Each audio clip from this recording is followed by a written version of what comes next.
Hi, everyone. Tonight we are learning of a deep division over a critical question about a man shot and killed by Metro Police. Who will investigate the officer-involved shooting death of Jocques Clemmons? We're taking a look at emails that show the TBI and Metro Police with a major disagreement on that very issue. News Channel 5's Jason Lamb is live in the 5 Alert Center. So, Jason, what do these emails tell us? Well, it tells us the TBI was wanting to do its own independent investigation without Metro Police doing its investigation alongside them. All this on what would have been Jocques Clemmons' 32nd birthday. Hey, everybody.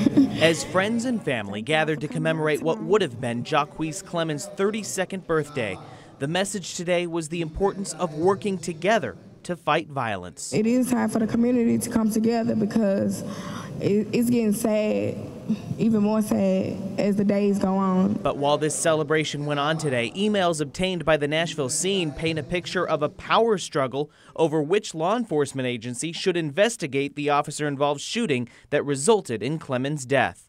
Both Metro Police and the TBI began separate investigations into the shooting.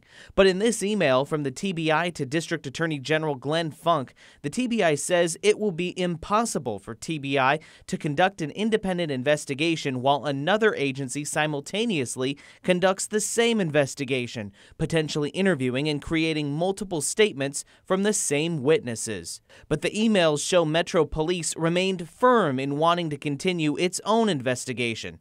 Just 10 days ago, Metro Police Chief Steve Anderson saying to Funk, "I remain convinced that there can be separate, parallel, and independent investigations."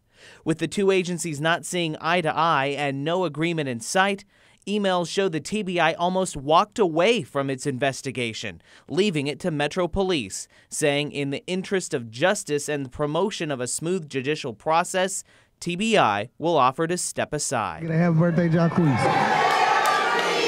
So now, Clemmons' friends and family still wait with questions, as two law enforcement agencies have had difficulty deciding which one will provide the answers.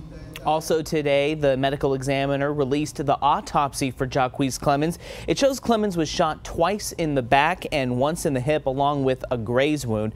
The report showed he had trace amounts of alcohol and marijuana in his system. Reporting live in the 5 Alert Center, Jason Lamb, News Channel 5.